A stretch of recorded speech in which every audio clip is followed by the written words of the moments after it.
Hello and welcome to Alpha Mi Omega Pancration. Here you're going to get a glimpse of the ancient Hellenic martial art, as well as analysis videos including modern day matches of different disciplines, analysis of historical battles, and how the strategy involved translates to one on one martial arts, and finally videos on philosophic discussion that include ancient Hellenic philosophy. But let's begin with the first series. What is Pancration? Pankration's origins stem from two mythological figures, one being Theseus, known for his centauromachies and for slaying the Minotaur in Crete, and the other being Heracles, the son of Zeus and divine hero. He was said to have created Pancration in order to overcome the labor of killing the lion of Nemea. All in all, both of these mythological figures were accredited with the creation of Pancration. But the word itself, Pancration, stems from the words pan, meaning all, and kratos or krato. Kratos means strength, while krato is a verb that means ruling or mastering.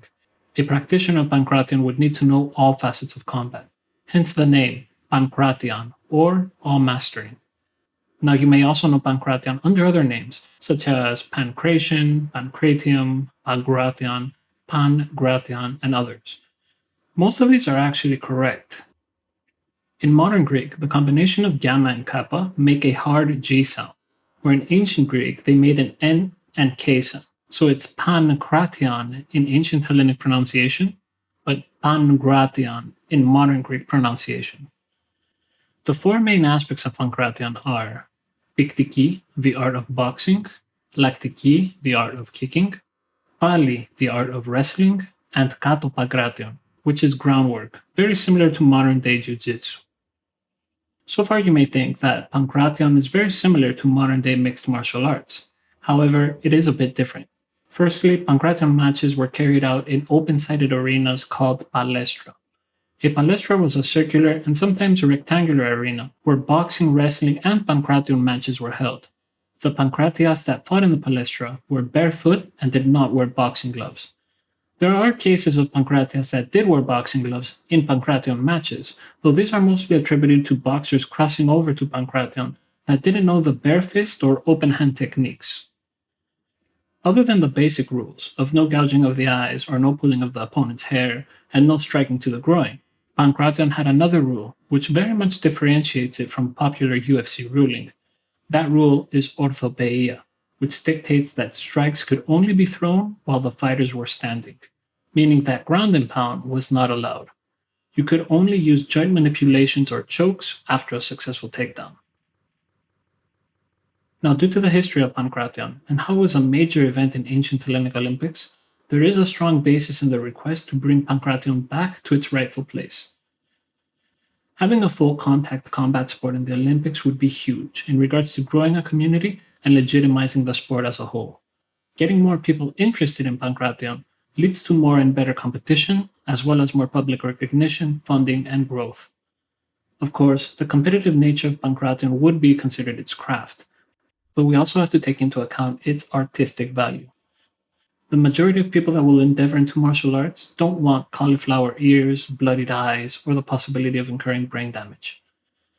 This means that there's less interest in competition and more interest in the martial arts' inherent artistry, its workout routines, or even the mental aspects associated with martial arts, like discipline, increased self-confidence, emotional control, and of course the ability to face and combat your fears. But you may ask, what use is a martial art that you can't apply in competition or in a self-defense scenario? Think of it as owning a beautiful decorative sword. You know it won't save you in a life or death situation, but you can still appreciate its beauty. Hence the appeal of Kung Fu and Aikido, as they don't focus as much on practicality and sparring, but rather they focus on the wide range of exotic techniques. Another example is Taekwondo, which one can learn as a sport to compete in, but it also includes a wide range of aerial and flashy kicks that require athleticism and skill in order to master. It has both function and artistry. The only thing one would say is lacking in the martial art are the other aspects of combat, such as boxing and wrestling. The techniques that one is taught in Pancration will depend on the practitioner's stature, their skill, and their style, so no two people are going to learn the exact same techniques. That being said, Pancration did have aerial strikes and exotic techniques similar to those found in traditional Muay Thai. but it also encompassed all aspects of combat. This, paired with the fact that Pancration can also be taught as a sport, makes it a well balanced, functional, but also artistic martial art. Pairing artistry and functionality is something that the Greeks sought out in every facet of their culture.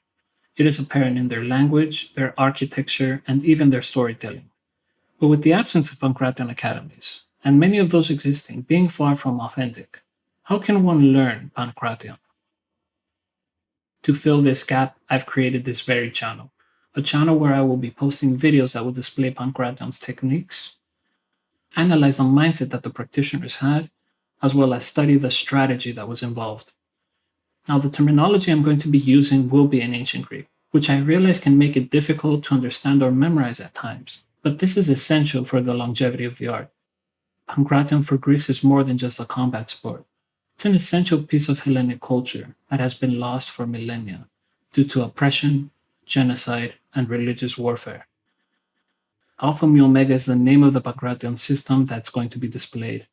Alpha symbolizing the beginning, Mu the middle, and Omega the end, a complete martial art. My goal is to revive Pancration and relive the ancient Hellenic culture while also advancing and modernizing it to adapt to our current times. It's a goal that I've sacrificed much to pursue and can only accomplish with your help. Furthermore, on this channel, I'm going to be posting a series comprising of ancient Hellenic philosophy and its synergy with the philosophy of other eras and cultures.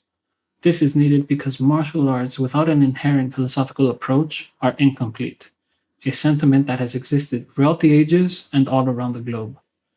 If any of these series interest you, do stay tuned, as I will be posting videos on a weekly to monthly basis. Thanks for joining me on this journey, and I will see you in the next video. Till next time.